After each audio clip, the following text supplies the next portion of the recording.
मित्रों नमस्कार, मैं अशोक झा, आपका दोस्त, बिजनेस मैनेजमेंट कंसल्टेंट, आप सबको मार्केटिंग मंत्रा के सेशन में स्वागत करता हूं। दोस्तों, हम सब जानते हैं कि भूलोक में चाहे जो भी हो, सजीव हो या निर्जीव हो, सबका एक जीवन काल निश्चित होता है। मतलब जो जन्म लेता है वो बड़ा होता है, बूढ़ा होता है, फिर मर जाता है। जो बनता है वो बिगड़ता है, रिसाइकल हो जाता है या नए रूप में आ जाता है। मित्रों, आप समझ रहे होंगे कि मैं मार्केटिंग मंत्रा में आज अध्यात्म और दर्शन की बात कर रहा हूं, तो आप गलत हैं।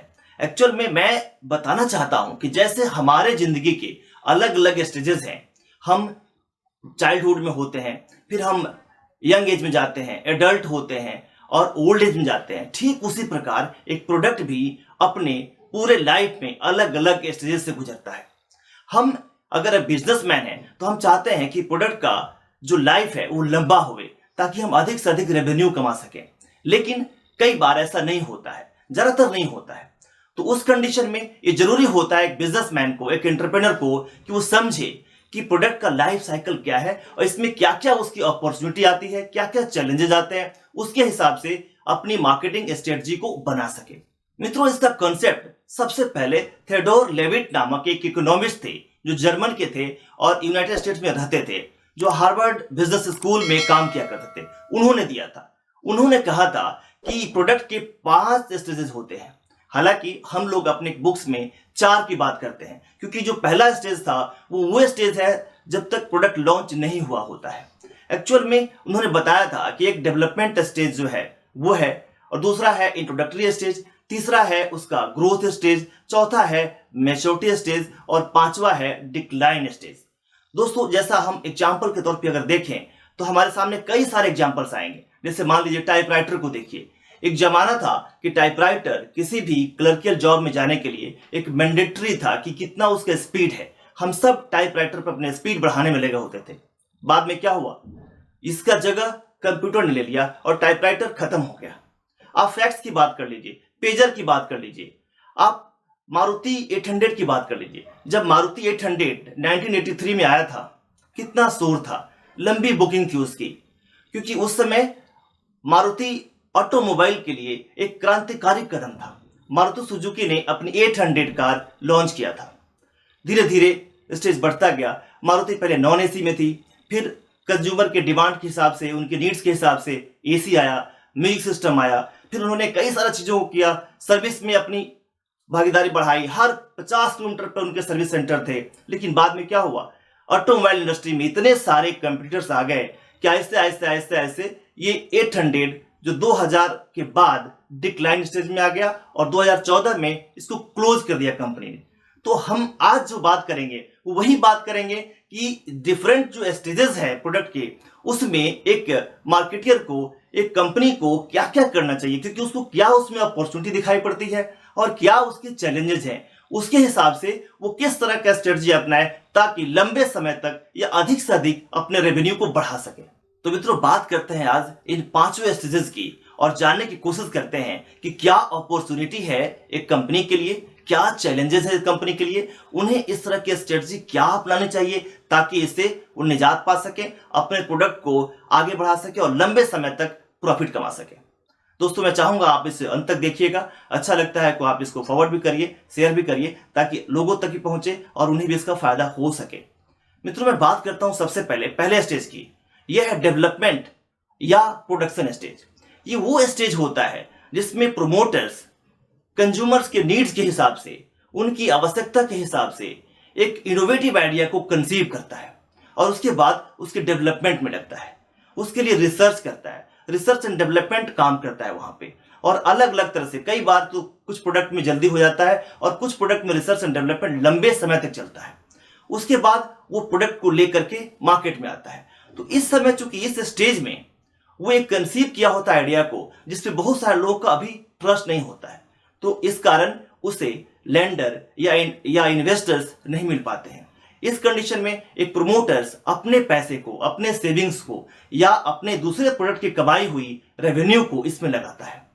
और ये वो स्टेज होता है जहां सेल्स नहीं होता है, बिकॉज प्रोडक्ट लॉन्च हुआ ही नहीं होता है, तो सेल्स जीरो होता है और प्रॉफिट निगेटिव होता है, क्योंकि यहां एक्सपेंसेस ही एक्सपेंसेस होते हैं। आपने एग्जाम्पल देखा होगा कोरोना काल में जब वैक्सीन की बात आई थी तो कई सारे कंपनियों ने रिसर्च एंड डेवलपमेंट पे काम किया था और बाद में कुछ कंपनियां इस प्रोडक्ट को लेके आई थी, लॉन्च किया था। दूसरा स्टेज है इंट्रोडक्टरी स्टेज। ये वो स्टेज है जहां एक प्रोमोटर अपने प्रोडक्ट को लॉन्च करता है। लॉन्च करने के साथ साथ उसका पहला काम होता है कि प्रमोशन करे उसके बारे में, मतलब कि जो कंज्यूमर्स है उसके, जो उसका सेगमेंट है वहां तक सीधा कम्युनिकेट करे, उसको इस प्रोडक्ट के फीचर, इसके बेनिफिट को बताए। तो उनका पहला काम होता है प्रमोशन करना और साथ ही साथ डिस्ट्रीब्यूशन चैनल, शुरुआत में सेलेक्टिव चैनल्स होते हैं, उसके थ्रू मार्केट में प्रोडक्ट को लेके जाता है। इस स्टेज में चूंकि सेल्स बहुत कम होता है, तो सेल्स कम होता है और चूंकि एक्सपेंसेस बहुत हुए रहते हैं तो पर प्रोडक्ट प्राइस जो होता है वो हाईएस्ट होता है। और इससे ज्यादा हाईएस्ट करने की बात अगर करें तो नुकसानदेह भी होता है। इसलिए एक प्रोमोटर जो होता है, एक मार्केटियर जो होता है, अपना मार्जिन कम रखता है। मतलब यहाँ पे प्रॉफिट मार्जिन कम होता है चूंकि सेल्स कम होता है और कॉस्ट ज्यादा होता है।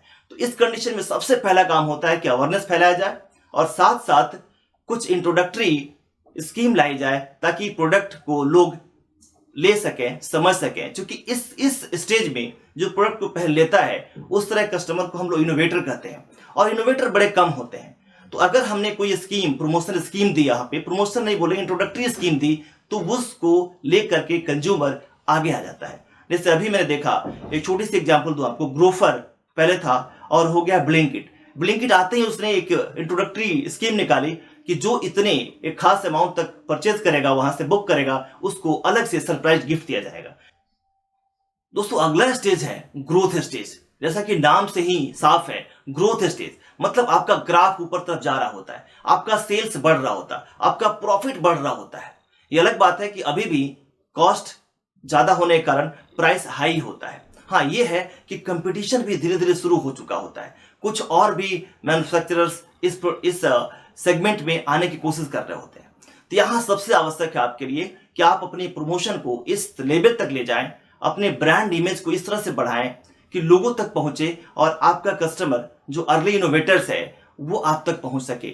आप उसको अलग से कुछ स्कीम दे सकें या कुछ फीचर्स में और भी चीजों को लाके दे सकें ताकि आप कंपटीशन से काफी दूर रहें और अधिक से अधिक रेवेन्यू कमाने का, अधिक से अधिक प्रॉफिट कमाने का यही वो स्टेज होता है। इस स्टेज में आप जितने अधिक मार्केट में पहुंचेंगे, जितने अपने सेगमेंट तक पहुंच पाएंगे, उतना आपका रेवेन्यू ज्यादा होगा। तो एक मैन्युफैक्चरर के लिए, एक प्रोमोटर्स के लिए आवश्यक है कि अपने डिस्ट्रीब्यूशन को बढ़ाए इस स्टेज में और अधिक से अधिक जगह तक पहुंचे, अधिक से अधिक मार्केट में पहुंचे ताकि उसका प्रोडक्ट जब तक कंपटीशन हाई हो तब तक बहुत हद तक इसका रेवेन्यू आ सका हो। बिकॉज ये यही स्टेज होता है जहां पे आप ग्रो कर रहे होते हैं, आपका प्रोडक्ट आगे बढ़ रहा होता है और आपका रेवेन्यू भी उसी हिसाब से आपका ग्राफ ऊपर जा रहा होता है। दोस्तों चौथा स्टेज है मैच्योरिटी स्टेज या इसको बोले सैचुरेशन स्टेज। यहां पे कस्टमर आपके मास होते हैं, मास कस्टमर्स होते हैं। मतलब आप मार्केट में बहुत दूर तक जा चुके होते हैं, आपका प्रोडक्ट बिक रहा होता है और आपको अधिक से अधिक रेवेन्यू हो रहा होता है, लेकिन आपके लिए खतरा भी क्रिएट हो चुका होता है, आपका कंपटीटर भी मार्केट में आ चुका होता है।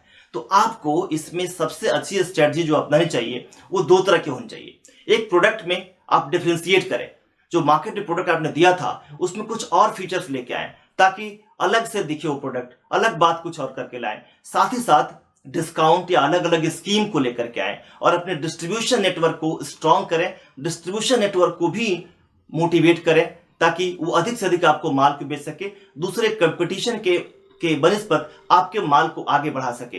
ये सबसे इंपॉर्टेंट स्टेज है जहां आपका प्रोडक्ट सैचुरेशन में है, आपको अधिक से अधिक कमाई यहां पे कर लेनी चाहिए। दोस्तों पांचवा स्टेज जो है वो है डिक्लाइन स्टेज। जैसा कि नाम से स्पष्ट है, आपने ग्राफ अगर देखेंगे तो पहले ग्रोथ था, फिर आपका मैच्योरिटी था, पैरेलल जाता है, और जब आपको पता है कि बिजनेस में जब कुछ पैरेलल हो रहा होता है तो नीचे ही आता है ग्राफ, उसका ऊपर जाने की संभावना कम होती है। तो अब आपका प्रोडक्ट डिक्लाइन स्टेज में आ गया है। क्यों? क्योंकि मार्केट में उस तरह के बहुत सारे प्रोडक्ट आ गए हैं और आपका कस्टमर की टेस्ट बदल गया है, उसकी नीड्स बदल गई है। हो सकता है कि उस कस्टमर का जमाना, उस प्रोडक्ट का जमाना ही चला गया हो, अब उसकी जरूरत, जैसे कि आप टाइपराइटर की मैंने बात किया था या फैक्स की बात किया था, उसकी जरूरत ही नहीं हो। तो उस कंडीशन में आपके लिए कुछ ऑप्शंस होते हैं। एक तो ये कि आप उसको डिसकंटिन्यू कर दें, नए प्रोडक्ट को लेके आए, क्योंकि इस समय आपके जो कस्टमर्स होते हैं लॉयल कस्टमर्स होते हैं जो आपके साथ होते हैं, बाकी कस्टमर्स मूव कर चुके होते हैं कंपटीशन की तरफ में। तो आपको चाहिए कि या तो आप उस प्रोडक्ट को इस तरह से रिनोवेट कर दें, कुछ और चीज ला दें उसमें, या फिर उसको डिसकंटिन्यू कर दें, या फिर आप ऐसे लोगों को उसका राइट बेच दें जो अलग मार्केट में एक्सपोर्ट करके या बाहर के मार्केट में कहीं ला करके उसको बेच रहे हो जहां पे इस तरह कंपटीशन नहीं हो। तो इस स्टेज में आपकी जरूरत होती है फिर से एक नए प्रोडक्ट लाने की, फिर से एक इनोवेटिव आइडिया क्रिएट करने की। मतलब कहने का मतलब यह है कि प्रोडक्ट साइकिल में आपको हमेशा होशियार रहना पड़ेगा कि किस समय में हमें क्या करना चाहिए।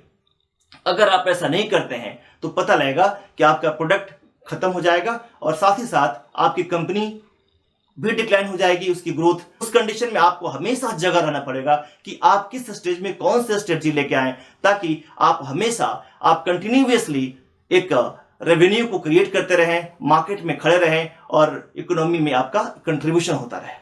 तो मित्रों, आज के सेशन में हमने बात किया प्रोडक्ट लाइफ साइकिल के बारे में, क्योंकि अलग अलग प्रोडक्ट के लाइफ साइकिल अलग अलग होता है, किसी का छोटा होता है, किसी का बड़ा होता है। As a promoter, as a businessman हमें समझना होता है कि किस स्टेज में हम किस अपॉर्चुनिटी को लें, उस चैलेंजेस को कैसे टैकल करें और अपनी स्ट्रेटजी कैसे बनाएं। कैसा लगा आपको आप जरूर बताइएगा कमेंट बॉक्स में, और आप ही बताइएगा कि किस टॉपिक पे आप मेरे से बात करना चाहते हैं, मेरे समझना चाहते हैं। मिलता हूं दूसरे किसी टॉपिक के साथ में, तब तक मैं उम्मीद करूंगा कि आप स्वस्थ रहें, सुरक्षित रहें कोरोना से। और SMS जो मैं हमेशा बोलता हूं, सैनिटाइजिंग, मास्किंग और सोशल डिस्टेंसिंग का जरूर ख्याल रखेंगे। धन्यवाद।